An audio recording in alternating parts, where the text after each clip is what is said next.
Hello friends, आपका स्वागत है आपकी यूट्यूब चैनल पर। आज हम बात करेंगे बीरबल के गुरु की जो स्टोरी है उसके बारे में। अकबर और बीरबल के कई सारे चुटकुले और कई सारी कहानी है जो प्रचलित है। उनमें से एक सबसे बड़ी जो बीरबल के गुरु की कहानी है उसके बारे में आज हम बात करेंगे। एक बार अकबर बादशाह के उस्ताद पीर साहब मक्का से चलकर दिल्ली आए। अकबर बादशाह ने उनकी बड़ी आवभगत की। कुछ दिन आनंद लेकर पीर साहब मक्का लौट गए। जब पीर साहब चले गए तो अकबर बादशाह ने बीरबल से पूछा, बीरबल, क्या तुम्हारे भी कोई गुरु है जैसे कि मेरे पीर साहब है? यदि है तो वे कहाँ रहते हैं, कभी आते जाते भी है या नहीं?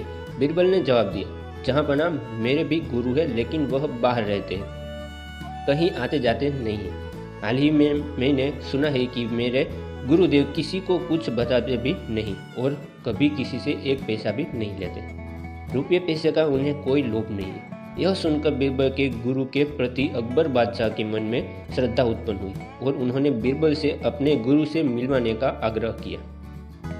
अकबर बादशाह से बातें करके जब बीरबल रास्ते में आए तो उन्होंने देखा कि लकड़ी बेचने वाले एक बूढ़े ने परिश्रम करके लकड़ियों का एक गट्ठर बांधा हुआ है। वह सुबह से शाम तक इधर उधर भटका, पर किसी ने भी उसे उचित मूल्य देकर वह गट्ठर नहीं खरीदा।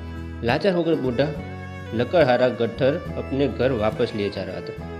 पहले तो बीरबल ने उस लकड़ी बेचने वाले से लकड़ियों के उस गट्ठर का मूल्य पूछा, फिर उसे अपने घर ले गए और उससे बोले, मालूम होता है कि तुम समय के कुचक्र में फंस चुके और ऐसी अवस्था में पहुंचे। बीरबल ने उसे अच्छे साफ सुथरे वस्त्रों और काली जटा इत्यादि से युक्त ब्राह्मण साधु बना दिया। उसके हाथ में रुद्राक्ष की माला दे दी। फिर एक बड़े मंदिर के पीछे मृग चर्म के आसन पर बैठाकर उससे बोला, तुमसे मिलने बड़े बड़े अमीर उमराव आएंगे, पर उनमें से तुम बिल्कुल मत बोलना। तुम्हें कितनी ही बहुमूल्य वस्तुएं वे क्यों न दिखाए, पर तुम उनकी तरफ आंख भी मत उठाना।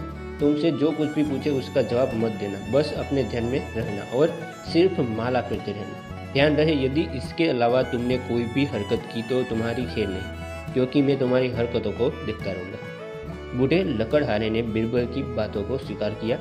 जब बीरबल को यकीन हो गया कि वह दूसरी कोई हरकत नहीं करेगा, तब वह अकबर बादशाह के पास दरबार में गए। दरबार में उस समय सभी दरबारी उपस्थित थे।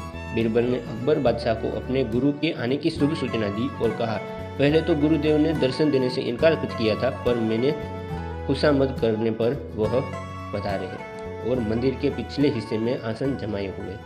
उन्होंने आप लोगों को दर्शन देना भी स्वीकार कर लिया है, लेकिन मुझे साथ आने को मना कर दिया है। यदि मैं हट करके जाऊंगा तो हो सकता है वह मुझे श्राप दे दे।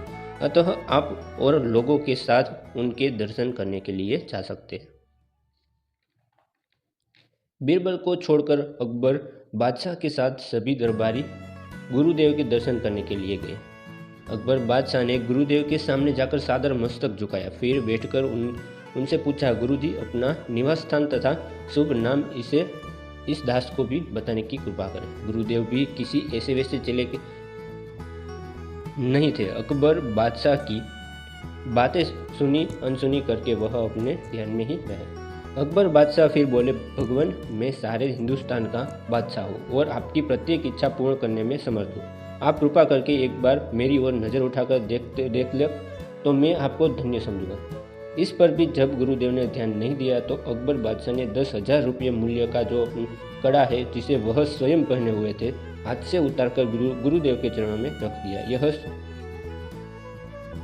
यह सोचकर कि लालच में शायद कुछ आशीर्वाद देकर इस बहुमूल्य कड़े को स्वीकार कर ले, परंतु जब कुछ नतीजा न निकला तो निराश होकर अकबर बादशाह वहां से उठ खड़े हुए और बोले, जो आदमी अतिथि के साथ ऐसा व्यवहार करे, उस कठोर हृदय वाले से बातें करना भी मूर्खता है। अकबर बादशाह को क्या पता था कि ऐसे मूर्ख से सामना होगा। उन्होंने कड़ा बीरबल के यहाँ भिजवा दिया, क्योंकि दान की वस्तु बादशाह के महल में कैसे आ सकती थी। अगले दिन गुरुदेव का सारा हाल सुनाकर अकबर बादशाह ने बीरबल से पूछा, मूर्ख मिले तो क्या करना चाहिए? बीरबल बोले, उस समय चुप रहना ही अच्छा है। बीरबल के इस जवाब से अकबर बादशाह की रही सही मर्यादा पर भी पानी पड़ गया। उनका विचार था कि ऐसी बात कहकर वह बीरबल के गुरु को मूर्ख साबित करेंगे, पर उल्टे खुद मूर्ख बने। अकबर बादशाह को चुप देखकर बीरबल बोले, जब मैंने पहले ही उनका स्वभाव आपको बता दिया था कि उन्हें रुपये पैसे का लालच नहीं है, कभी किसी के दरवाजे पर वह नहीं जाते और मेरे कहने पर बड़ी मुश्किल से तो वह मिलने को राजी हुए थे, फिर आपने उन्हें लालच क्यों दिया? आपने अपशब्द कहकर गुरु का अपमान किया। आपको धन दौलत का घमंड है, इसीलिए वह आपसे नहीं बोले। बीरबल की यह बात सुनकर अकबर बहुत लज्जित हुए। इसे कहते हैं दोस्तों, अगर आपको अपनी बुद्धि का कैसे यूज़ करना है वो आ जाए तो हर इंसान आपके पास झुकेगा। वीडियो देखने के लिए आपका खूब खूब आभार। वीडियो पसंद आए तो वीडियो को लाइक करें, शेयर करें और चैनल को सब्सक्राइब करना ना भूलें। मिलते हैं अगले वीडियो में।